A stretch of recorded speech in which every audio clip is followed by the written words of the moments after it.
Welcome back to the Deep Dive. Today we are strapping in for a mythical journey, one that takes us from, well, a very awkward family reunion straight to the literal edge of the world. It really is an incredible story.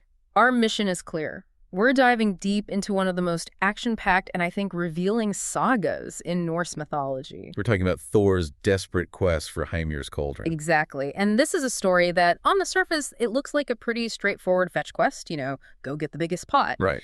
But when you actually pull apart the source material, in this case, the really descriptive excerpts that chronicle this journey, you uncover these layers of incredible strategic nuance. And you see surprising character flaws, right? Yeah. Shocking betrayals, and some truly grotesque cinematic imagery. Absolutely. So we are going to cut through the noise and really understand the precise sequence of challenges, the moments of deception, and the sheer brutal spectacle required just to secure the gods their finest ale.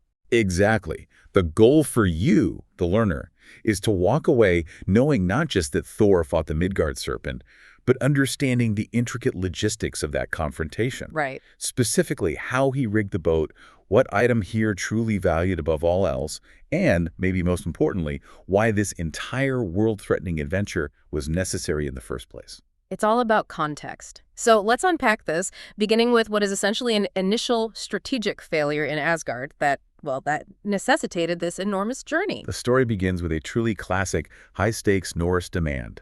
A feast. Of course. The gods, known for their powerful egos, their immense size, and, their correspondingly massive appetites, decide they're ready for a grand banquet, and they decide who must host it. And that responsibility falls upon Aegir. Now, Aegir isn't just any giant. He is the greatest of the sea giants, a figure of just immense cosmological importance. We really have to establish his domain and his power to understand why the gods targeted him and also why he didn't just say no. Yes, let's talk about his sphere of influence, because as you said, it's much more than just a big house by the water. Much more. Absolutely. So Aegir is married to Ran, and Ran is, she's arguably one of the most terrifying figures in the entire pantheon. She's the one who nets the drowned. She is the giantess who nets the drowned.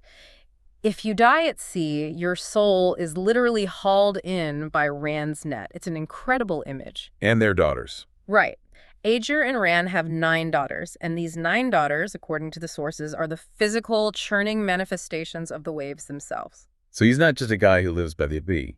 He is the sea. In a very real sense, yes. This makes Aegir a foundational power player, controlling the very nature of the ocean. So when the gods led by Thor, because of course it's Thor, show up and essentially command, "We are here, make us the finest feast," Aegir is in a very difficult position. Very. He doesn't want to fight Thor directly, which is just a smart move given Thor's reputation for, killing giants. It's a very well-earned reputation. But he certainly doesn't want the perpetual expense of catering to the entire Asgardian crew. Right. Aegir wants to avoid the massive catering bill and the endless obligation. So he comes up with this brilliant tactical condition. He does. He agrees to host. He says, "I will throw the finest feast you'll ever attend, but..." And it's a huge but. He sets an impossible bar. An impossible bar. He demands they must first bring him a cauldron large enough to brew ale for all of the gods. Given their capacity for drinking, this vessel would have to be truly gargantuan. It's a genius piece of negotiation, really.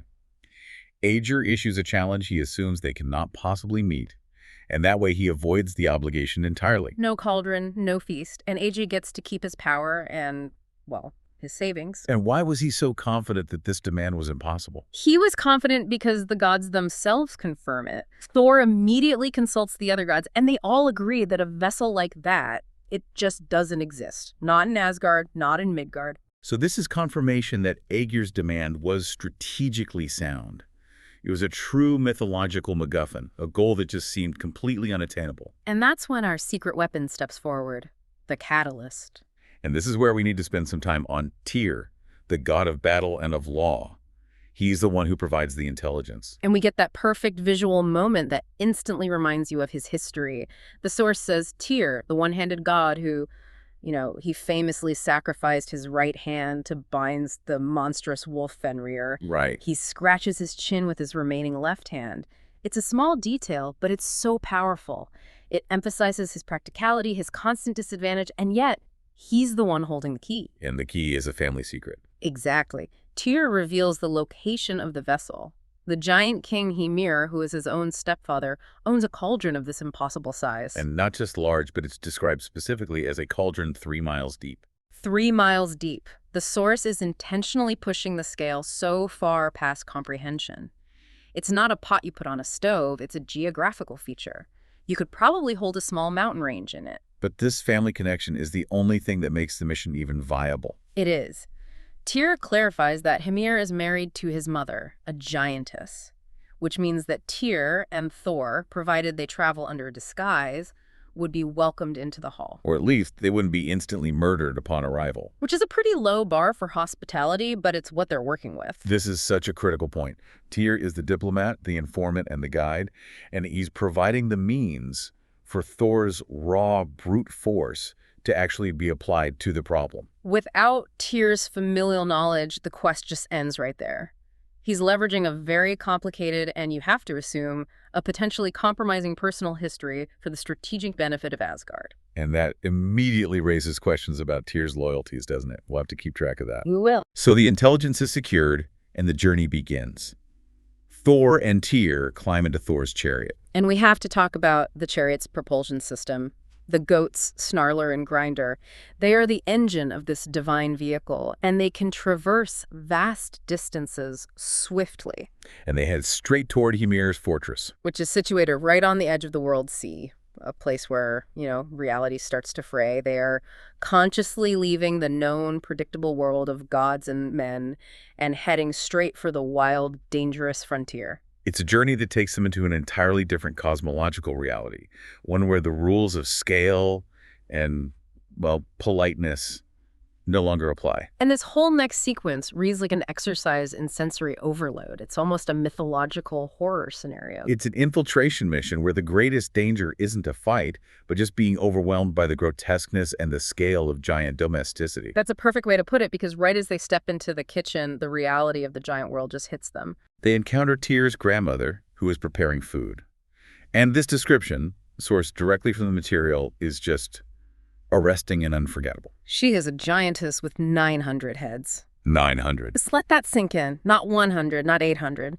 900 heads. And each one is described as being progressively uglier and more terrifying than the last. The sheer logistics of that, of maintaining 900 faces all focused on cooking. It's just dizzying. Well, what is she cooking? Onions as big as boulders. And cabbages the size of small boats.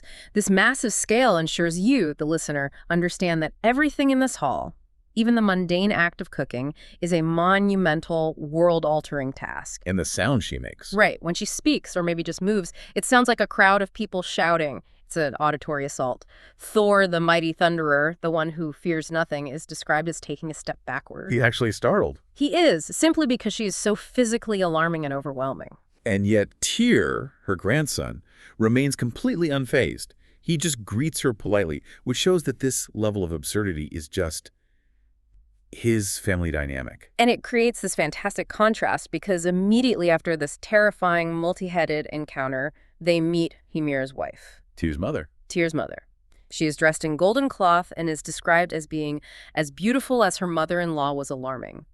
It's this stark visual division within the giant household. Why do you think the source puts so much emphasis on this beauty and ugliness dichotomy? Well, I think it's essential to prevent the giants from becoming just one-dimensional monsters. It shows they have their own internal world, their own standards of beauty, their own domestic tensions. It suggests giant society isn't a monolith. It has factions. Exactly. It has dissent, which proves to be crucial later on. So she shows them their strange version of giant hospitality, serving them beer. And naturally, for creatures of their size, they serve guests in what look like tiny giant thimbles, which, for Thor and Tyr, are immediately the size of buckets, and they drink enthusiastically. The source notes that even at this early stage, the beer is described as excellent. So that's the first hint, that Hymir's brewing operation is extremely sophisticated. It's highly prized. It is, but this moment of welcome is when the danger becomes acute. Tyr's mother asks Thor's name, and he's just about to blurt out, "Thor, son of Odin." Which would have ended the mission right there. Instantly, but Tyr, showing incredible presence of mind, he just intervenes. He provides the alias Vior. Vior, meaning friend. Friend, yes, but specifically he says, an enemy of the enemies of Hymir and the giants. It's a highly specific partial truth. It's designed to bypass Hymir's immediate suspicion. It frames Thor as this helpful but vague ally, not their chief nemesis. But time runs out because they hear the sound of the master of the house returning. And Hymir's arrival is an elemental event. The signs of his return are just spectacular and terrifying. Distant rumbling that sounds like thunder on the highest peaks. Crumbling mountainsides and crashing waves. And all of that, all of those incredible geological and meteorological events are just Hymir's gentle footsteps. That phrase alone tells you everything you need to know about his scale and power. He destabilizes the world simply by walking home. And Tyr's mother knows trouble is coming. She issues this frantic warning. Her husband is wrathful and grim of mind, and he routinely abuses guests. So the gods of Asgard are forced into a truly, well, an ignominious position. She hides them. She hides them beneath a kettle on the floor of the kitchen. A massive kettle, yes, but still a temporary and slightly humiliating hiding spot for two war gods. The ground shakes violently, the door slams open, and the confrontation begins even before they're revealed. Hymir's wife tries to manage his rage, insisting the guest is Ver, a friend. But Hymir sees right through the thin disguise, or at least he recognizes the description. This large, red-bearded, strong guest, his voice is loud, booming, petulant. He immediately shouts, Thor! Thor, our enemy! Thor, who has killed more giants than anyone else. The source stresses that Hymir had sworn a personal vow to slay Thor on sight. And this triggers the giant temper tantrum. What's amazing is the focus of his rage. He starts smashing every kettle in the kitchen, one after another. Just pure destruction. But he doesn't smash the one covering Thor and Tyr. Only because it happens to be on the floor and he overlooked it in his fury. It's this accidental, comedic preservation of his most hated enemy's destruction, born of sheer unfocused rage. When the wife finally lifts the covering kettle, we get our first look at the giant king. And the description is pure menace. It emphasizes his physical corruption alongside his power. That's right. He is revealed, sulky and scowling. His beard is described as looking like a forest of ice-covered trees in midwinter, and his eyebrows like rough thistles. He's cold, hard, unfriendly. But the detail that really sticks with you, the sensory violation, is his breath. That visceral, unforgettable detail. It is. His breath is rank and foul as a midden in a bog. A midden is a refuse heap, a pile of filth. The source is telling us that Hymir's moral corruption and his monstrous nature manifest physically as his overwhelming, repulsive stench. This isn't just bad breath. It's an active, offensive weapon. The atmosphere is immediately thick with hostility, and Tyr simply responds, "Hello, stepfather," which just shows how completely estranged and hostile this family dynamic is. So despite the simmering hostility, they still have to adhere to the ritual of the meal. And this is where Hymir demonstrates a crucial paradox. Immense, monstrous strength, coupled with a strange, possessive sentimentality. He brings in the food supply. And it's not just meat. He brings in 3 enormous, beautiful oxen. We're told they are the most excellent oxen in existence, bigger and fatter than any beasts you'd find in Midgard or Asgard. And here is the essential character detail we have to pause on. Hymir, the grim, foul-breathed giant king, calls them his treasures. And he says, with a genuine softening in his face, that he treats them like my own children. This establishes the immense sentimental value of these animals. They're not just livestock. So Thor isn't just about to eat dinner. He's about to commit a symbolic act of theft by consumption. But before they can eat, the grandmother takes over. Hymir's sentimentality is immediately undermined by the practicalities of giant feasting. The 900-headed grandmother has to kill, skin, and cook them. And the sheer mechanics of the operation are just overwhelming. We're talking about an enormous pot boiling and bubbling over a fire that hissed and spat, being stirred with a spoon described as big as an oak tree. And while she stirs, she's singing quietly. But because of her 900 mouths, the sound is like 1,000 old women singing at the tops of their voices. It's just terrifying domestic chaos. The scene fully encapsulates the horrifying, overwhelming nature of their existence. So the meat is served, and Hymir, still condescending, assumes the tiny things. Thor and Tyr won't eat much. He offers them as much as they can hold, as a joke. And this is Hymir's second fatal miscalculation. Thor's appetite immediately becomes the pivot point of the story. It acts as both an impressive feat and a profound insult. Thor devours 2 entire oxen. 2 of them. He cleans the bones of 2 of Hymir's children, leaving absolutely nothing behind. And then, just to ensure the point is driven home, he belches. A huge, satisfied final belch. The moment of silence following this must have been immense. Hymir is completely stunned, horrified, and financially ruined all at once. He notes that the food Thor just consumed was meant to last the household for several days. He's never seen even a giant eat this much. Thor has completely consumed the equivalent of two of Hymir's most cherished possessions. And this is where Thor shows his quick thinking. He uses his gluttony as a setup. Instead of apologizing or even acknowledging the impossible feat, he immediately throws down the next challenge. He covers his mistake by challenging the giant, claiming that he too is a fine fisherman. He essentially turns his huge appetite into a justification for needing more food and faster. Exactly. And Hymir, whose pride has been wounded on every possible front, his hospitality budget destroyed, his family animals slaughtered, and now his skills challenged, he can't back down. He prided himself as the greatest fisherman on the world sea. So he agrees to the fishing trip for the next morning. It's a test of manhood, a duel of skills necessary to restore the giant king's honor, even if he's secretly plotting the death of this little viewer out on the icy waters. So the tension is set. Gluttony has led to a fishing trip that is actually a duel of honor, taking them to the most dangerous place in the cosmos. And this fishing trip is the climax of the narrative. It's the confrontation that the entire myth is built around. In the gray, frigid light before dawn, the psychological warfare begins immediately at the dock. Hymir, still trying to use intimidation, launches into this detailed warning about the conditions. He tells Thor they'll go so far out into the icy waters that Thor will surely turn blue with cold, that icicles will form on his magnificent beard and he will likely die from exposure. Pure giant bluster. It is. But Thor, still buzzing from the night before, just dismisses it with a casualness that must infuriate the giant. He simply says he enjoys the cold, that it's bracing. He frames the danger as a mere inconvenience. Then comes the subtle insult, the one designed to force Thor into submission or humiliation. The bait test. Hymir has his own bait, of course, but he tells Thor to find his own bait in the ox field. And he specifically suggests nice big maggots in the ox dung. This is a demand for Thor to debase himself, isn't it? To use the filth of the farmyard as his preparation. It is. But Thor refuses to play that game.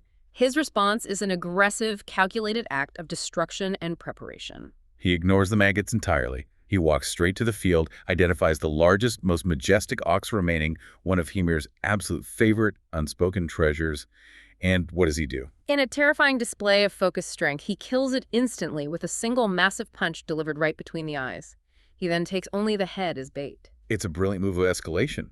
He's saying to Hymir, you challenged my strength by insulting my food choices. I will answer by destroying your most prized possessions. Exactly. And Hymir sees the dead ox head, and the source describes this terrifying progression of expressions on his face. Shock, then horror, and finally burning, impotent rage. But he says nothing. Swallowed by pride, he's forced to proceed. The journey itself is brutal. Hymir has already cast off, leaving Thor to deal with the water. Thor has to jump into the cold water and swim out, hauling that huge ox head, arriving on board dripping with seawater, ice crusting his red beard. He's immediately cold, wet, and physically disadvantaged.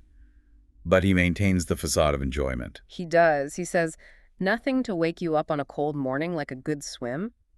The mind games just continue, even as the ice starts to numb his limbs. The rowing starts, and Hymir stops them in what he considers the dangerous but still safe coastal waters. Waters where the Midgard serpent might occasionally lurk. But Thor is not interested in small-time fishing. He demands deeper water. And he begins rowing single-handedly, exerting divine strength. The description of the boat's movement is poetic. The boat flew across the waves. He forces them past the point of safety, dragging Hymir into the serpent's actual domain, the core of the world's sea. Hymir is shouting frantically, warning him that this is where Jormungandr lives. But Thor is past caring about warnings.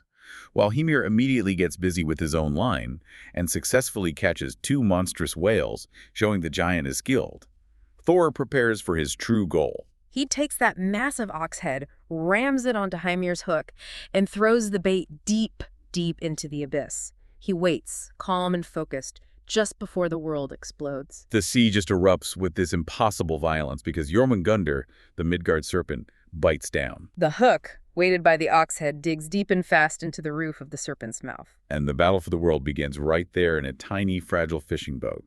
Thor holds the straining line, and the source emphasizes the sheer gravitational pull of a creature large enough to encircle the entire world.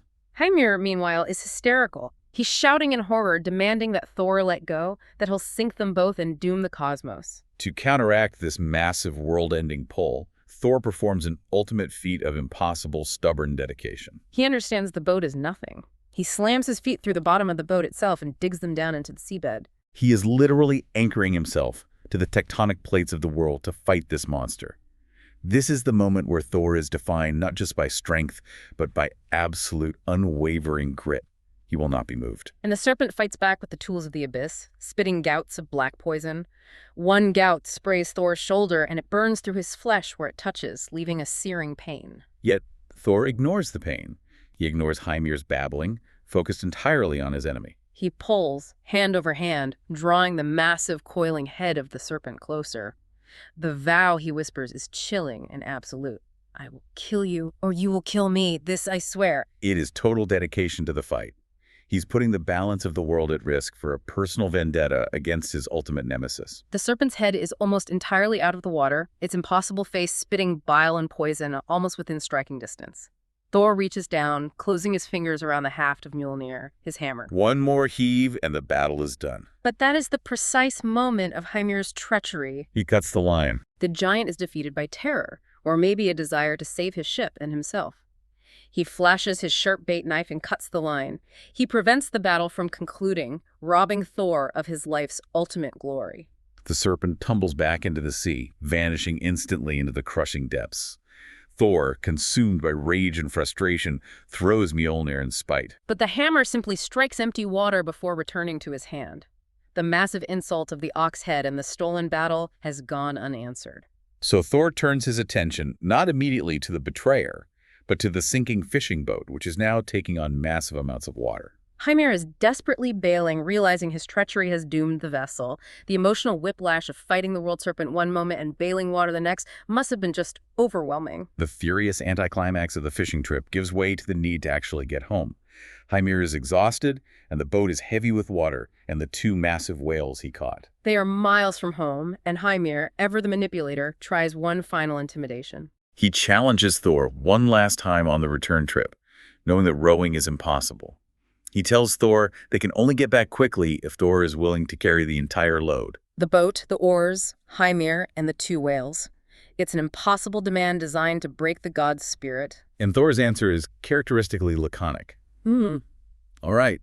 That's it. And he jumps out and performs another absurd feat of strength, carrying the entire impossible load on his back along the shingle shore all the way back to Hymir's hall. He has met every physical challenge, proving himself stronger than any giant. And having performed the ultimate delivery service, Thor finally makes the cauldron demand. He is direct. I need a favor from you in return. Your cauldron, the huge one you brew beer in, I want to borrow it. Hymir, having witnessed this sequence of impossible strength gluttony, slaying the ox, anchoring to the seabed, and carrying the entire boat, realizes that brute force alone will not stop Thor. So he shifts the game from a test of strength to one of magic, of ritual, and specific arcane destruction. The new condition is set. Hymir demands that Thor must first break the giant's drinking cup. If he fails to break it, he dies. He explains the rationale. This cup is linked to his finest brewing kettle, which magically brewed the finest beer. Hymir is protecting the source of the magic, the ritualistic integrity of the cauldron, not just the physical vessel. And Thor, having just battled the serpent of the world, dismisses the condition with hubris. He says, that doesn't sound very hard. He assumes his strength is enough to break anything. Which sets up the spectacular failure. He attempts to smash it. He throws the cup with all his might against a massive granite pillar holding up the roof of the hall. The sound is an ear-splitting crash, and the air is filled with blinding dust and noise. The result is immediate and humiliating. When the dust clears, 3 immense granite pillars are shattered into tiny fragments of stone, rendering the hall structurally unsound. But the cup? The cup found in the rubble is described as only dusty. It's completely undamaged. The giants erupt in cheers and savage laughter. Hymir holds up the cup, taking a slow, taunting sip of the superior ale it contains, and confirms that since Thor failed the condition, he must now be killed. Thor is frustrated, defeated by a piece of crockery. He is at a total loss. He has brute force, but not the insight. And this is where the dynamic of the giant household, which we noted earlier, becomes life-saving. T's mother intervenes again with the crucial hint. She leans over quietly, filling Thor's cup with the superior ale, and delivers the necessary intelligence disguised as an observational comment about her husband's character. She says, "My husband has a very hard head, hard enough to break even the toughest of cups." Thor, draining the best beer he had ever tasted, a potent reminder of what he is trying to acquire, finally understands the nature of the magic. The cup can only be destroyed by something that possesses a similar mystical resilience. Namely, Hymir's own skull, hardened by years of stubbornness and rage. It's the perfect Trojan horse of information. It sounds like she's just criticizing his stubborn nature, but she's giving Thor literal tactical information about a physical weakness that only a giant would know. So Thor asks for one final try, which the giants greet with renewed laughter. He lifts the cup, turns swiftly, and commits the shocking act. He smashes it down directly and violently on Hymir's forehead. And the cup shatters, the fragments fall onto Hymir's lap, the hall falls into absolute stunned silence. Broken only by Hymir's huge, heaving sobs. And this reveals the giant's surprising value system. Hymir weeps uncontrollably, but not over the pain or the massive head wound or the structural damage to his hull. He weeps because his greatest treasure is no longer mine. He mourns the loss of the cup. Because it was inextricably linked to the cauldron's magical brewing ability. The physical pain is secondary to the destruction of the magic and the ritual. The giant, in his own strange way, prioritized the magic and the quality of the ale over the physical security of his body or his home. With the condition met, the giant king is forced to concede. Hymir bitterly tells his stepson, Tyr, to take the cauldron, knowing it requires over a dozen giants to lift it. He's attempting one final act of sabotage by making the prize impossible to carry. And this leads to Tyr's moment of heroic failure. Tyr, the god of war, tries once, strains, tries twice, but it is simply too heavy. Even for the strength of a god who is often ranked just below Thor.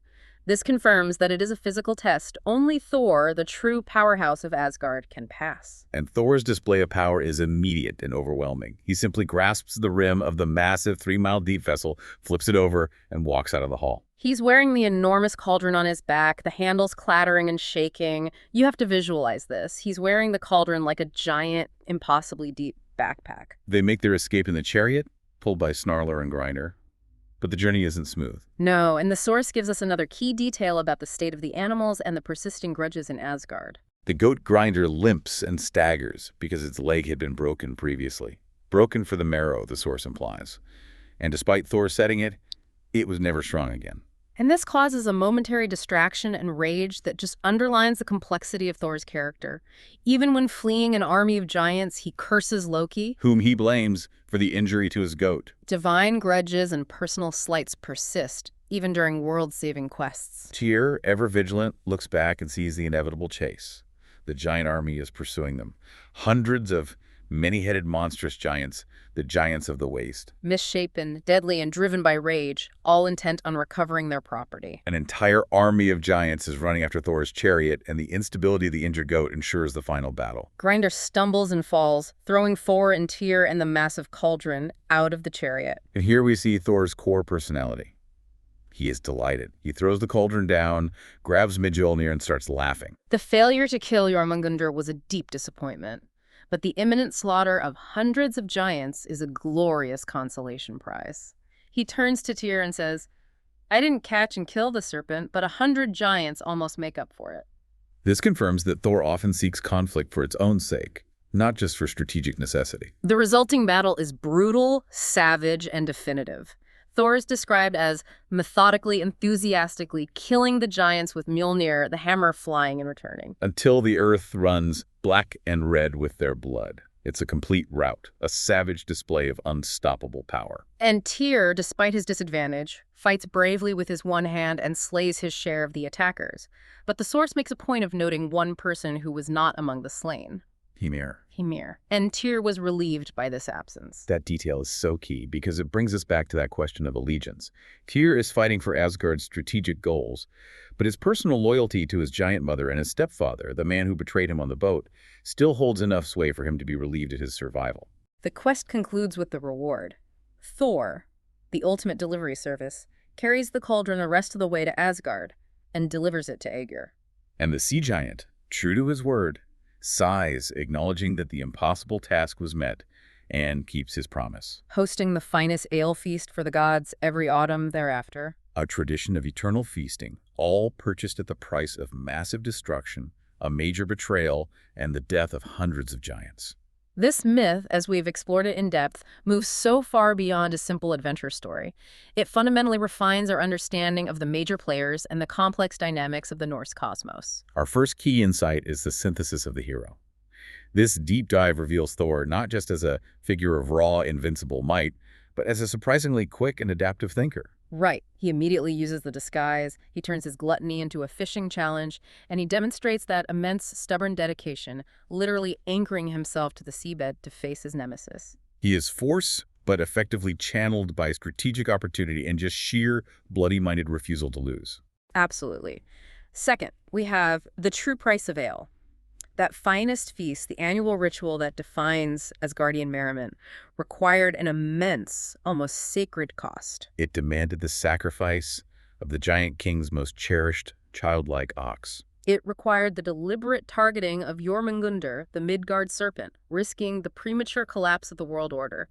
And it culminated in the breaking of 3 granite pillars, the theft of the giant's magic, and the shattering of the giant king's head. That is an enormous price tag for a beverage. It really elevates the importance of that feast. And the third key takeaway is the unexpected treasure, which completely subverts the giant's expected materialistic priorities. We learn that Hymir valued the cup and its ritualistic link to the magical brewing process more than the massive 3-mile-deep cauldron itself. He wept over the loss of the magic and the ritual, not the physical loss of the massive vessel. This highlights a surprising giant value system that prioritizes arcane power and ritual integrity over mere size or utility. It forces us to question our assumptions about the giants. They aren't mindless brutes. They're beings of immense power with complex, if cruel, priorities. And that complexity brings us back to Tyr. As we've seen, the god of war, Tyr, was indispensable. He provided the critical, life-saving intelligence, played the diplomatic role in the dangerous haul, and offered the crucial hint that allowed Thor to break the unbreakable cup. Tyr provided the strategic necessity, while Thor provided the brute force. And yet, Tyr was visibly relieved that his stepfather was not killed in the final brutal battle against the giant army. And this sets up our final provocative thought for you to consider as you reflect on this deep dive. Tyr is the god of law and glory, sworn to Asgard, but his family ties are to the giants, the enemy. What happens to divine alliances when strategic necessity, like acquiring a cauldron for the gods, is constantly clashing with deep-seated personal loyalty, such as Tyr's bond to his mother and his desire to spare his stepfather? When Ragnarok eventually arrives, forcing every god to choose sides, where does the allegiance of the one-handed god truly lie? A truly fascinating tension built into the heart of the mythology. Until the next dive, keep turning those stones. See you next time.